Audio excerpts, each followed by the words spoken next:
कुछ समझते हैं। सबसे पहले तो आप ये तस्वीर देखिए, ये है वो कांतिपुर अखबार जिसके दफ्तर को फूंक दिया गया है। इतनी बड़ी बिल्डिंग में जो पहला माला है वो कांतिपुर अखबार का ही दफ्तर था और इसमें भयंकर तरीके से आग लगा दी गई। जो प्रदर्शनकारी हैं वो सीधे अखबार के जो ऑफिस है उसमें घुस जाती हैं और घुसने के बाद सीधे आग लगा देते हैं। और इसके बाद ये जो तस्वीर है ये देखने लायक है, जिसमें जो दफ्तर है वो पूरी तरह से धू धू कर जलता हुआ दिखाई दे रहा है। इतनी भयंकर आग वहां पर लगा दी गई है। अब सबसे बड़ी बात इस अखबार के बारे में जानने वाली ये है कि ये अखबार नेपाल में करता क्या था। आपने जैसे बताया कि गोदी मीडिया की बात है, तो कांतिपुर जो एक नेपाली भाषा का अखबार है ये वहां पर सबसे ज्यादा प्रचलित है, सबसे ज्यादा इसे लोग पढ़ते हैं। वहां पर 4,53,000 पर डेली की जो कॉपीज है वो इसकी बिक्री होती है। यहाँ पर ये काठमांडू, विराटनगर, नेपालगंज और भरतपुर से एक साथ प्रकाशित होता है, यानी कि पब्लिश किया जाता है और इसके बाद नेपाल के कोने कोनों में ये अखबार जाता है। अब जो युवा हैं उनका ये कहना था कि ये जो अखबार है ये पूरी तरह से गोदी मीडिया है, यानी कि सरकार के पक्ष में ही इनकी सारी खबरें होती हैं। लगातार जो वहाँ के युवा हैं वो ऐसा नहीं है कि ये जो प्रदर्शन शुरू हुआ है तो ये एकदम से 2 दिन में शुरू हो गया, सिर्फ सोशल मीडिया पे बैन लगाया और हम आगे सड़क पर प्रदर्शन। सबसे बड़ी बात महिमा इसमें यह है कि सिर्फ सरकार से ही परेशान नहीं थे वहाँ के यूथ, गोदी मीडिया से भी परेशान थे, तभी त्रस्त आकर के फिर इस कांतिपुर समाचार पत्र पर आग लगाई गई। बिल्कुल, देखिए लगातार जो गोदी मीडिया की अगर हम बात करते हैं तो ये जो अखबार है ये लगातार सिर्फ सरकार के पक्ष में ही बातें करता था। सरकार जो बातें कह रही है वो बिल्कुल सच है, बाकी सब झूठ है। इस वजह से जो लोग हैं वो सोशल मीडिया के जरिए से, जैसे मान लीजिए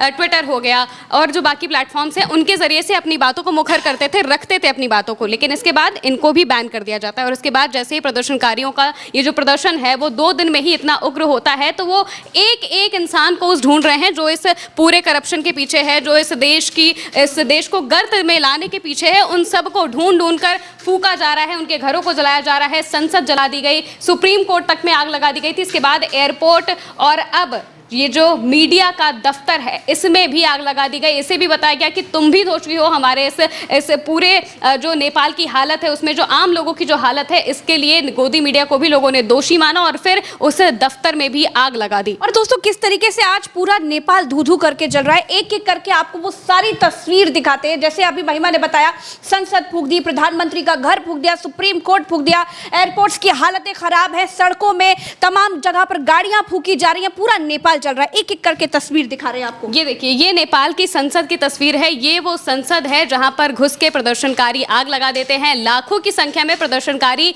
संसद के अंदर घुसते हैं, भयंकर तरीके से संसद में आग लगा दी जाती है और ये तस्वीरें सामने आती हैं बाद में, जिनमें हर तरफ संसद के आसपास सिर्फ और सिर्फ धुआं दिख रहा है। एयरपोर्ट के आसपास भी आग लगा दी गई है महिमा। बिल्कुल, एयरपोर्ट के आसपास भी आग लगा दी गई है और वहां की भी तस्वीरें लगातार सामने आ रही हैं। जो अलग अलग जगहें हैं उन सब की तस्वीरें सामने आ रही हैं। ये वो एयरपोर्ट है नेपाल का जहां पर आग लगा दी गई। देखिए एयरपोर्ट बीच में आपको दिखाई देगा, इसके आसपास जो लपटें हैं आग की वो दिखाई देंगी, धुआं उठता हुआ दिखाई देगा। ये एयरपोर्ट का हाल है। एयरपोर्ट बंद कर दिया गया था, वहां की उड़ानें रद्द कर दी गई थी और इसके बाद क्योंकि जो प्रदर्शनकारी हैं वो लगातार एयरपोर्ट की तरफ पहुंच रहे थे, सुबह से ये सारी चीजें हो रही थी, इस वजह से एयरपोर्ट को बंद कर दिया गया था। ये हुआ था कि यहाँ से सिर्फ फ्लाइट्स जाएंगी, आएंगी नहीं, उतरेंगी नहीं, सिर्फ यहाँ से जाने के लिए, ताकि जो मंत्री हैं, जो और क्या है, जो नेता है, जो मंत्री हैं वो जा सके, इसके लिए रखा गया था। इस वजह से जो लोग हैं उन्होंने सीधे दोषी देखिए, हिंसा कोई भी आपके पास, मैं आपको बता रही हूँ, हिंसा कभी भी कोई जवाब नहीं हो सकती है, लेकिन जो नेपाल में हो रहा है वो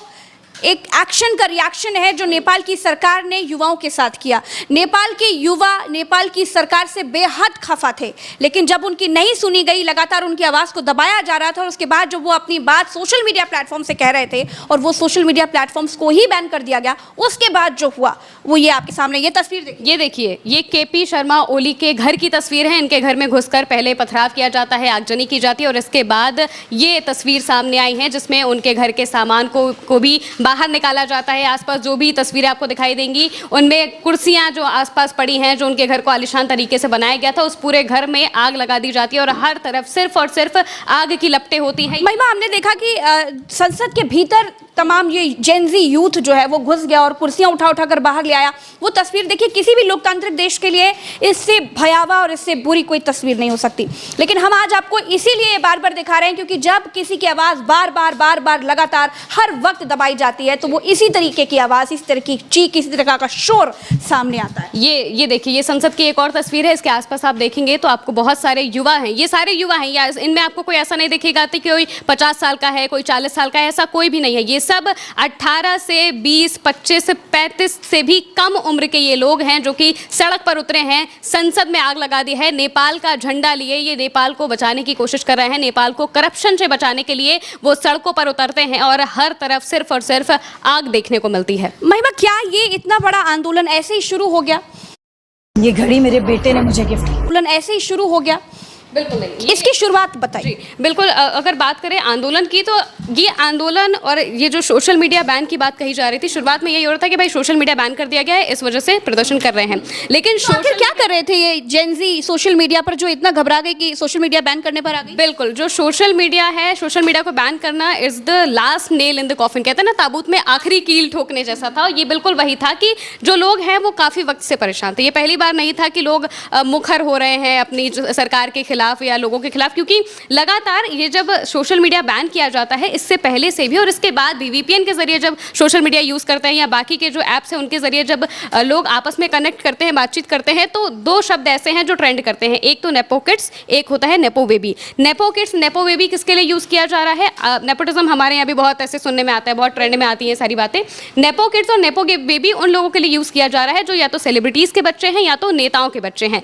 वो जो लोग हैं अपनी जो लाइफ है उसको कंपेयर करते हैं। बहुत सारी ऐसी तस्वीरें थी जिनमें वो अपनी लाइफ को कंपेयर कर रहे हैं। आपने भी बताया था कि एक रैप के बारे में, जो नेपाल के लोग हैं वो रैप करके अपनी बातों को दिखा रहे हैं कि कैसे जो नेता के बच्चे हैं वो आपको देखेंगे कि प्लेन से कहीं घूमने जा रहे हैं, वो लैविश लाइफस्टाइल जी रहे हैं। दूसरी तरफ जो आम जनता है वो नॉर्मल मूलभूत सुविधाएं, मान लीजिए पानी के लिए भी वो तरस रही है, एक मामूली से घर के लिए वो तरस रही है, अपने सिर के ऊपर छत के लिए वो तरस रही है। इस वजह से जो आम जनता है, जो लोग हैं, आखिर जो टैक्स पेयर्स हैं, उनको ये सवाल खटकने लगा, उन युवाओं को ये सवाल खटकने लगा कि जब हम टैक्स पे कर रहे हैं, हमने ये सरकार बनाई है, तो इनके बच्चे आखिर इतनी लाविश लाइफस्टाइल कैसे जी रहे हैं और हम जीने को ही मोहताज हैं, अच्छी पढ़ाई, अच्छी सड़क, अच्छा घर, अच्छा जीवन जीने के लिए ही मोहताज हैं।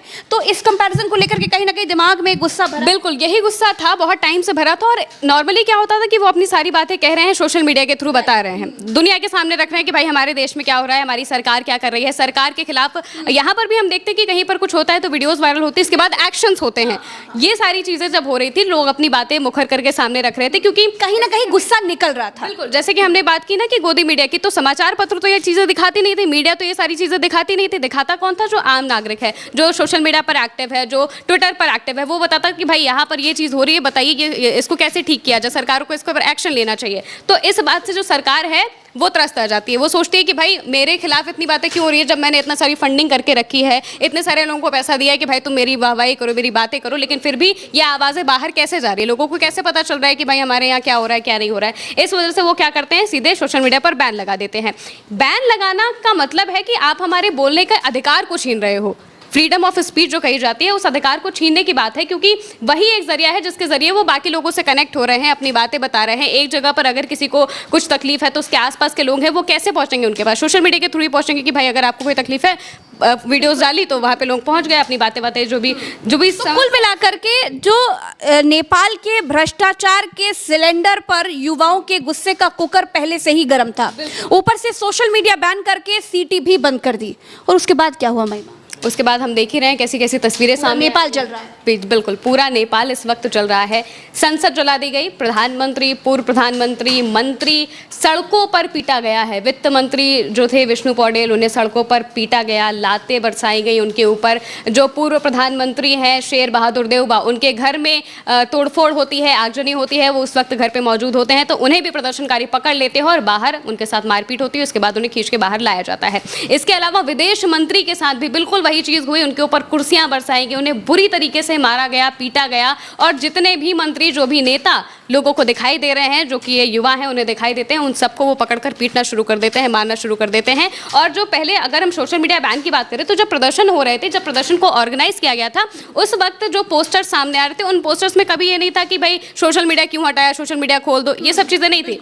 ये था कि करप्शन को बंद करो, सोशल मीडिया बैन मत करो, करप्शन को बैन करो, करप्शन को खत्म करो। इसके खिलाफ जो लोग थे वो आगे आ रहे थे, कह रहे थे कि भाई हमें सबको समान अधिकार देना चाहिए, सिर्फ नेपोटिज्म नहीं चलेगा, नेपाल में नेपोटिज्म नहीं चलेगा। इस बात के खिलाफ जो युवा हैं वो खुलकर सामने आए थे और प्रदर्शन कर रहे थे, और धीरे धीरे ये प्रदर्शन लगातार उग्र होता गया। प्रधानमंत्री ने इस्तीफा दे दिया है और जो अब अंतरिम सरकार है उसे बनाने की बात चल रही है अभी, लेकिन फिर भी ये प्रदर्शन थमने का नाम नहीं ले रहा है। धीरे धीरे ये और उग्र होता जा रहा है और आगजनी हम सब तरफ देखने को मिल ही रही है। बिल्कुल, और हम उल्टा चश्मा यूसी की तरफ से ये कहना चाहेंगे कि हिंसा किसी भी बात का हल नहीं होता है, बातचीत करके भी चीज़ें सुलझ सकती हैं।